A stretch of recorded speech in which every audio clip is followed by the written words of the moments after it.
Hello everybody, I'm the guy from Casual PoE Gaming and welcome to our new episode playing our Occultist using Essence Drain Bane in Heist League. I'm giving you a day 2 and 3 progression update in this episode. At the end of the episode I will go over our setup after Act 5 and the new POB. I will add timestamps to the video if you want to jump right away. So let's go over our ult gear up until now real quick. At 34 we were already capped in resist, which was pretty lucky, I have to admit. Our wands are just basic spell damage and cast speed for now. These are the stats we need at the moment, but could be much better. We will get new wands there for sure. We were pretty lucky to get the perfect gold rim from Heist. We just got some basic rings and amulets. We really need some strength and dex, to be honest. Don't be shy to take some of those big nodes on the tree. Chest is just a basic 4-link. You're looking for energy shield or evasion energy shield gear. Gloves are crap, they will be changed. Belt is super crap. What you gonna do? What do we have to say about those boots? Super nice. I have been messing around with some heists and having fun so far. The time limit can make for some sweaty moment, but it's cool. I always try to do them right away. Don't forget that you can craft and modify your heists. Also, don't try to fail. Don't be a filthy casual like me. I will keep messing around with them. I'm looking forward to be doing those in mapping range. I think they will be pretty cool, but time consuming also. After we arrived in Act 4, we did the labyrinth. Don't forget the crafting recipes and the trial rooms, and good luck with your loot. Itzaru should be pretty easy like any other boss. Just kite him a little bit and you will be fine. I don't usually buff Itzaru in normal lab, I don't think it is necessary. The loot mostly sucks anyways. I got 3 keys and yeah, well, look at that shit. For our Ascendency we are taking Void Beacon first. Minus 20% to Chaos Force of your enemies is very nice. After this we are going Profane Bloom in Cruel Lab. You can curse, hexproof enemies and the cursed enemies explode. This is very nice for clear and damage. After this, in Merciless Lab, we will be taking Malediction. This will be our third curse for Bane, probably Enfeeble, the second being Tempt Chains.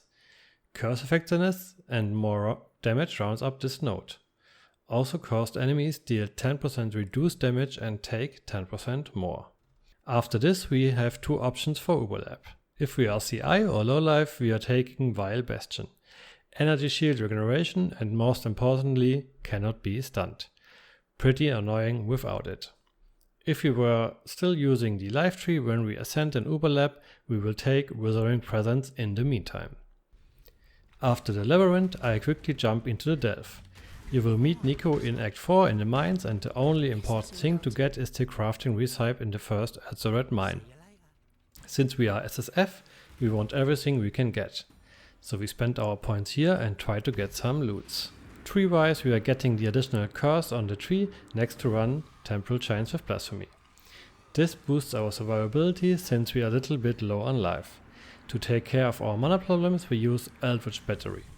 Our energy shield protects our mana now and now we can reserve most of our mana. We were running Comb without Tempt Chains but got it right before the reso. I always like putting these on. You can feel the difference right away and the cursed enemies take damage longer from our damage over time sources. Malachi is also pretty straightforward. The 4-link Essence Drain and curses are pretty good for the start. Just run around and wait a little bit for the enemies to die. This also goes for the rest of Act 5. We are changing a little bit the gear, the links will stay the same. Innocence is going down like always, outraging Bannon, lel, and Kitava always one-shots us before we beat him, pretty normal stuff. Let's have a quick look at our gear after the Kitava fight. We are still capped, this is pretty good. Of course we are still wearing the gold rim, but we need to change out our rings into 2 stone rings, then we can probably switch this out. We need more life on our gear. Our wands are still just spell damage.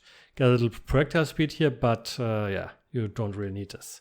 Change the armor around with life rolls. I really need to get more life, like I said, on every piece we can get. The amulet and rings are still the same.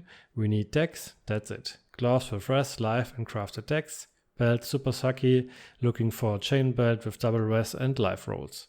Boot just crafted and movement speed. Just took the 4-link with the movement speed, to be honest. I'm using the Stip Knight for the blinds. This is pretty nice since we are running through things and are a bit squishy. Over the sulfur, I would like to use a quartz flask for the dodge and phasing to better run through the enemies. But I'm not so lucky with flask drops at the moment. If I would be to find a second Quicksilver flask, I would be rocking this instead.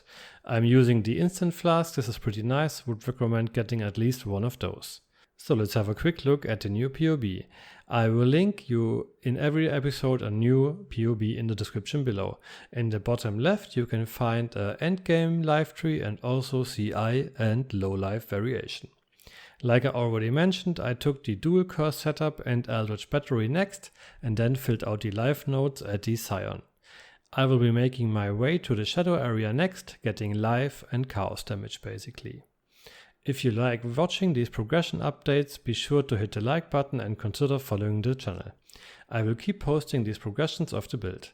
Until then, I wish you guys a good grind in Heist League and hearts for everybody.